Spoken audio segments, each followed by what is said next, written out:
दोस्तों, एक महिला एसएसपी के पास में एक ही गांव से बहुत सारे शिकायत पत्र जा रहे थे और उन शिकायत पत्रों में उन सभी की एक ही शिकायत लिखी थी कि हमारे गांव में जो भी लड़की जवान हो जाती है वो प्रेग्नेंट हो जाती है। ना जाने क्यों हो जाती है, ना ही तो हमारी लड़की का किसी के साथ अफेयर चल रहा होता है और ना ही उसकी शादी हुई होती है। कुछ नहीं पता है कि आखिर हमारी लड़कियां प्रेग्नेंट कैसे हो जाती हैं और कोई भी हमारे घर आता जाता भी नहीं है। ये बात सुनकर महिला एसएसपी हैरान हो जाती है और परेशान भी होने लगती है और अचंभे में पड़ जाती हैं कि आखिर ऐसा कैसे हो सकता है।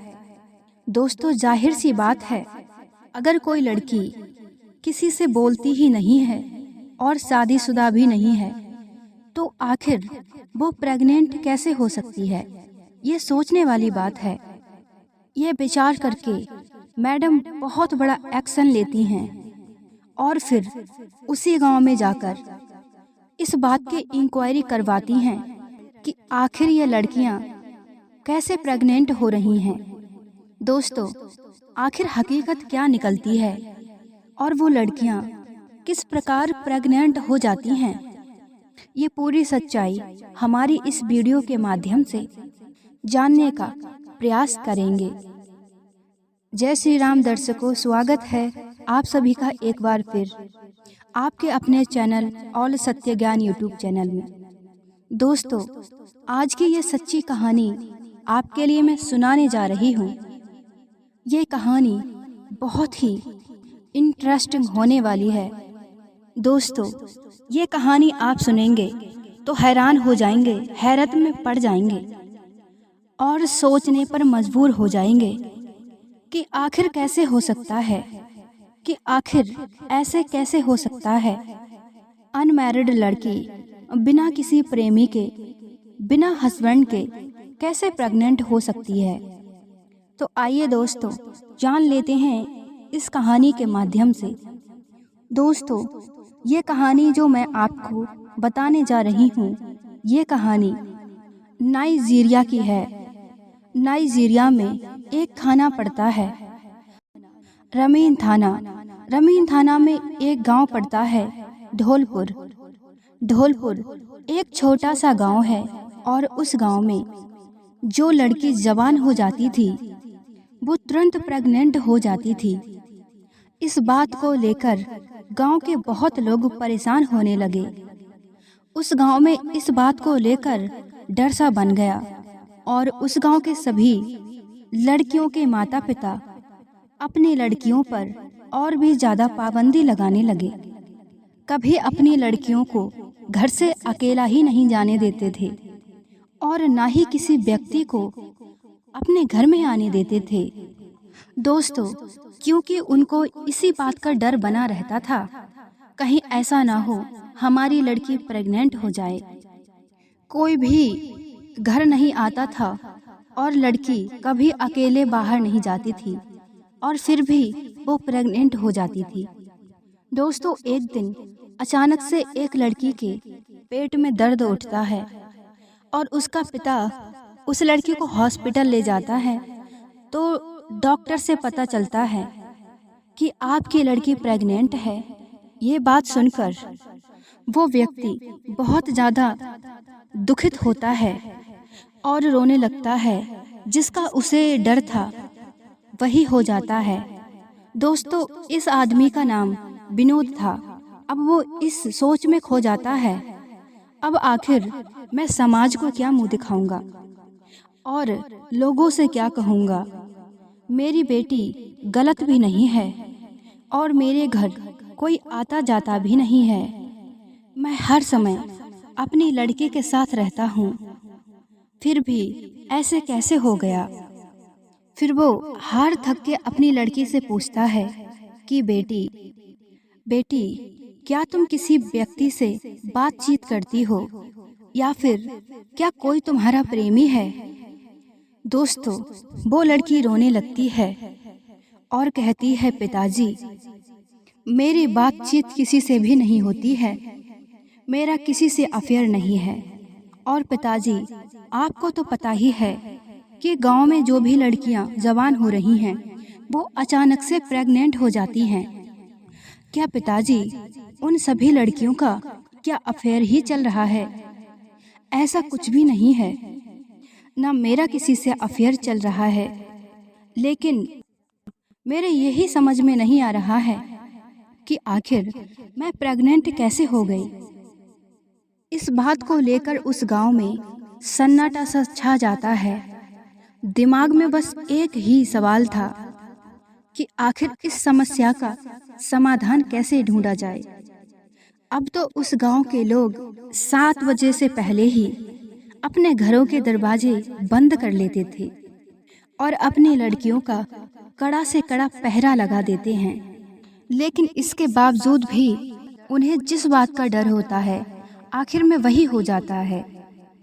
तब विनोद अपने हाथ में शिकायत पत्र लेकर रोता बिलखता हुआ अपनी बेटी को साथ लेकर के, जो शहर की महिला एसएसपी थी जिनका नाम मधु था, उन्हीं के पास पहुंच जाता है और रोने लगता है और घुटनों के बल बैठ जाता है और हाथ जोड़कर कहता है, मैडम जी, हम बहुत ज़्यादा परेशान हैं। और मैडम जी, मैं ही नहीं, हमारे गांव के सभी लोग बहुत ही परेशान हैं। मैडम, हमारा गांव ढोलपुर है और हमारे गांव में जो भी लड़की जवान हो जाती है वो अचानक से प्रेग्नेंट हो जाती है। ये बात सुनकर वो महिला एसएसपी बड़े हैरानी में पड़ जाती हैं। एक बार को तो उन्हें हंसी आती है और फिर सोचती हैं तो गुस्सा भी आती है और विनोद से कहती हैं, क्या तुम पागल तो नहीं हो गए हो? ऐसे कैसे हो सकता है? भला कोई लड़की बिना संबंध बनाए कैसे प्रेग्नेंट हो सकती है? और तुम बेवकूफ़ों वाली बातें कर रहे हो। तुम्हारी लड़की का किसी के साथ अफेयर चलता होगा या फिर किसी के साथ इसके नाजायज संबंध होंगे। तब वह विनोद हाथ जोड़ता है और कहता है, इसमें मेरी ही बेटी नहीं है, इसमें गांव में ना जाने कितनी लड़कियां ऐसी हैं जो जवानी में कदम रखती हैं और प्रेग्नेंट हो जाती हैं। ये बात 100% सत्य है। मैडम, मेरी अकेली बेटी नहीं है, गांव में 50-100 लड़कियां ऐसी हैं जो जवान होते ही प्रेग्नेंट हो गई हैं और उनमें से किसी की भी शादी हुई भी नहीं है। अब महिला एसएसपी ये बात सुनती हैं तो वो भी बहुत परेशान हो जाती हैं और सोचती हैं कि आखिर ऐसे कैसे हो सकता है, बिना किसी पुरुष से संबंध बनाए लड़कियां गांव में प्रेग्नेंट क्यों हो रही हैं। तब वो थाने में फ़ोन करती हैं और थाने में एसओ से कहती हैं और कहती हैं कि तुम ढोलपुर में जाकर इस बात की इंक्वायरी करो और जानकारी लो कि आखिर जो लड़कियां प्रेग्नेंट हो रही हैं उनका कोई प्रेमी है। दोस्तों, तब ढोलपुर में पुलिस जाती है और इंक्वायरी करती है तो सभी लोग एकत्रित हो जाते हैं और पुलिस के सामने अपने दुख सुनाने लगते हैं और कहते हैं कि साहब, एक लड़की की बात हो तो चलो मान लेते हैं कि उसका अफेयर होगा। हमारे गांव में जो भी लड़की जवानी में कदम रखती है वो लड़की प्रेग्नेंट हो जाती है और हम अपनी बेटियों पर इतनी कड़ी नज़र रखते हैं, वो अकेले कहीं बाहर नहीं जाती हैं और हमारे घर पर भी कोई नहीं आता है और फिर भी हमारी लड़कियों का ये हाल हो जाता है। पुलिस ये बात सुनकर बहुत परेशान हो जाती है और पुलिस लौट कर चली जाती है और फिर जो एसएसपी होती हैं उनसे पुलिस जाकर सारी बात बताती है। जो थाने के इंस्पेक्टर होते हैं वो कहते हैं, मैडम जी, हम भी इस बात को सुनकर बड़े हैरत में पड़ गए हैं उस गांव के सभी लोग मिलकर हमारे पास आए थे और सभी ने कहा था कि हम अपनी लड़कियों पर बहुत ज़्यादा पाबंदी लगाए रखते हैं और हमारी लड़कियों का किसी के साथ भी अफेयर नहीं है।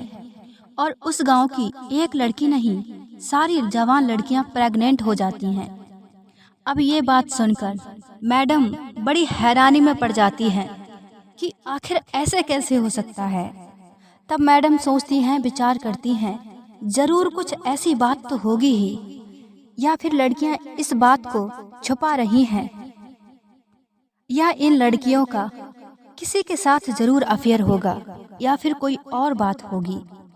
तब एसएसपी कहती हैं कि कोई बात नहीं है, तुम लोगों की बस की नहीं है। अब मैं स्वयं जाकर इस बात का पता लगाऊंगी कि आखिर उस गांव में हो क्या रहा है।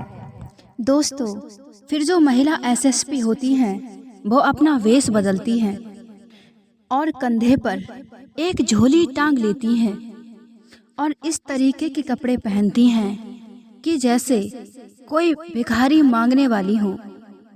इस तरीके का वेश बनाकर वो धौलपुर में पहुंच जाती हैं। सारे दिन इधर उधर घूमती रहती हैं। जैसे ही शाम होती है तभी उसी व्यक्ति के द्वार पर पहुंचती हैं जो व्यक्ति उनके पास में शिकायत पत्र लेकर गया था, और उसी के द्वार पर जाकर कहती है, भाई साहब, मुझे शाम हो गई है और मैं इतनी रात को अपने घर नहीं पहुंच पाऊंगी, तो कृपया करके मुझे ठहरने के लिए जगह दे दो तो आपकी बहुत बड़ी मेहरबानी होगी। बस आज रात के लिए ही अपने यहाँ पर हमें ठहरने के लिए जगह दे दो। तो वह विनोद कहता है, चलो कोई बात नहीं है, तुम तो महिला हो, अगर कोई पुरुष होता तो मैं शायद आपको ठहरने के लिए जगह नहीं दे पाता, क्योंकि हम लोग बहुत ज़्यादा परेशान हैं। तब वो महिला कहती है, कोई बात नहीं है, हम तो आपकी बेटी के ही समान हैं, तो फिर हमसे आपको क्या ही डर है। तब वही आदमी विनोद उस महिला भिखारिन समझकर अपने घर में रुकने के लिए कह देता है और एक जगह पर चारपाई डाल देता है और कहता है कि आप इसी पर सो जाइए, अगर आपको किसी भी चीज़ की ज़रूरत होगी तो मैं आपके लिए यहीं पर लाकर दे दूंगा। दोस्तों, इधर सभी लोग सो जाते हैं। जैसे ही रात्रि का 1 बजता है तो वही मैडम चुपचाप निकलकर घर से बाहर आती हैं और गली में घूमने लगती हैं, और वो ये देखती हैं कि रात में तो इन लोगों के घर में कोई नहीं घुसता है। दोस्तों, इस तरह से वो गलियों में घूम ही रही थी। दोस्तों, उसी गांव के किनारे पर एक बड़ा सा जंगल था, उसमें छोटी छोटी झाड़ियां थीं। उस जंगल में कोई भी व्यक्ति आता जाता नहीं था। तभी वो देखती हैं उन्हीं झाड़ियों में से 2 शराबी निकल कर के आते हैं, जिनसे शराब के नशे में चला भी नहीं जाता है, और वो झूमते हुए गलियों की तरफ बढ़ने लगे। तभी वो मैडम उनको देख करके एक साइड में हो जाती हैं, एक जगह पर छुप जाती हैं। दोस्तों, और वो क्या देखती हैं कि एक आदमी किसी के घर में जैसे तैसे घुस जाता है, फिर वो अंदर से दरवाज़ा खोल देता है, फिर वो दूसरा व्यक्ति भी मेन दरवाजे से घुस जाता है। फिर वो दोनों उसी घर से लगभग 1-1.5 घंटे के बाद घर से जैसे ही वो व्यक्ति निकल के आते हैं, जैसे ही वो मैडम अपनी रिवॉल्वर उस व्यक्ति के ऊपर तान देती हैं और कहती हैं, अगर तुमने 1 कदम और आगे बढ़ाया तो ये गोली चल भी सकती है, और इसीलिए चुपचाप यहीं खड़े रहो। और तुम ये बताओ, तुम लोग इस घर से निकलकर क्यों आए हो, और तुम लोग आखिर इस घर में क्यों घुसे थे। उनकी बात सुनकर वो व्यक्ति डर जाते हैं और रिवॉल्वर देखकर, और दोस्तों, जब उसकी हालत को देखते हैं तो देखते हैं कि ये तो एक भिखारिन है, और सोचते हैं कि इस भिखारिन के पास में ये रिवॉल्वर कहाँ से आई। तब वो उससे कहते हैं कि तुम हमारे आगे से हट जाओ, नहीं तो हम भी तुम्हें गोली मार देंगे। दोस्तों, उनके पास कोई भी औजार नहीं था, लेकिन फिर भी वो उस मैडम के लिए धमका रहे थे। लेकिन वह एसएसपी उनको डराने के लिए उनसे बचाकर एक फैर मार देती हैं। जैसे ही वो लोग उस फैर की आवाज़ सुनकर डर से जाते हैं और वहीं रुक जाते हैं। दोस्तों, जब गोली की आवाज़ गांव वाले सुनते हैं तो एकदम से जल्दी जल्दी उठते हैं और सभी लोग वहीं पर एकत्रित हो जाते हैं जिस जगह पर वो मैडम उन शराबियों को लेकर खड़ी थी। दर्शकों, जब उधर से विनोद निकल कर आते हैं और देखते हैं कि ये तो एसएसपी ही मैडम हैं, और सोचता है कि ये तो मेरे ही घर में लुकी हुई थी, और गांव वालों से कहती हैं तुम लोग इन दोनों को पकड़ो। और गांव वाले जुड़ कर के आते हैं और उन दोनों लोगों को पकड़ लेते हैं। फिर मैडम थाने के लिए फ़ोन करती हैं और फिर वहाँ से 2-1 थाने की पुलिस भी आ जाती है और उन शराबियों के लिए गिरफ्तार कर लेती है। और फिर एसएसपी मैडम कहती हैं कि मैं कोई भिखारी नहीं हूँ, ये विनोद मेरे पास शिकायत लेकर गया था और इस गांव की सभी लोगों की शिकायत मेरे पास जा रही थी कि आखिर तुम्हारे गांव में जो जवान लड़कियां हैं वो प्रेग्नेंट हो रही हैं, तो इसीलिए मैं अपना वेश बदल कर आई। और आखिर तुम लोगों को पता ही नहीं चलता तुम्हारी लड़कियों के साथ में आखिर गलत काम कौन करता है। बस इसी इंक्वायरी के लिए मैं ऐसे वस्त्र पहन कर आई थी। दोस्तों, कहते हैं कि मैडम ने बहुत अच्छा काम किया, हमारे गांव में इन शराबियों के लिए पकड़ा। दोस्तों, लेकिन इस बात का कोई खुलासा नहीं हो पाया था कि आखिर ये शराबी उस घर में क्यों घुसे थे। जब वो उन दोनों शराबियों को थाने लेकर जाती हैं और थाने ले जाने के बाद में उनसे पूछताछ होती है, पहले तो वो कुछ भी नहीं बताते हैं। दोस्तों, जब पुलिस अपने तरीके से पूछती है कि आखिर ये बताओ कि रात्रि के 1-1:30 बजे शराब के नशे में उस घर में क्या करने गए थे, तब वह पुलिस की मार की वजह से सब कुछ बताने लगते हैं और रोते हुए कहते हैं कि मैडम जी, हम बस इतना सा ही काम करते हैं। जब दारू पीकर आते हैं और फिर हम दोनों लोगों के घर में घुस जाते हैं और जिसकी भी जवान लड़की देखते हैं वो लोग अपने बीच में भी अपने जवान लड़की को ही सुलाते हैं। फिर भी हम उस लड़की के एक ऐसा स्प्रे मार देते हैं कि ये लोग गहरी नींद में सो जाते हैं और इनको पता भी नहीं चलता है और उस लड़की को भी पता नहीं चलता है। और फिर हम उसकी लड़की को उनके बीच में से उठाकर दूसरी जगह पर ले जाते हैं और उसके साथ में शारीरिक संबंध बनाते हैं। फिर हम उसको दोबारा से उसी की जगह पर लिटाकर हम उसके घर से चले जाते हैं। और हमारा ये रोज का क्रम बन गया है, आज इस घर में तो कभी उस घर में, और इस प्रकार से हम दोनों उस लड़की के साथ में शारीरिक संबंध बनाते हैं। इसी बीच में लड़कियां प्रेग्नेंट हो जाती होंगी। ये बात जब महिला एसएसपी को पता चलती है और सुनती हैं तो फिर उनके गुस्से से रोंगटे खड़े हो जाते हैं और सोचती हैं कि ये लोग पूरे गांव की लड़कियों के साथ में ऐसा कर रहे थे और किसी को भी पता नहीं है और किसी को भनक भी नहीं है इनके टुटकर्मों के बारे में। और फिर विनोद को बुलाती हैं और कहती हैं कि विनोद, तुम तो ये कह रहे थे कि हमारी लड़की, उसके साथ में किसी पुरुष ने कोई संबंध नहीं बनाए हैं, और इनसे पूछो कि इन दोनों ने तुम्हारी लड़की के साथ में संबंध ही बनाए हैं और इन्हीं के द्वारा तुम्हारी लड़की प्रेग्नेंट हुई थी।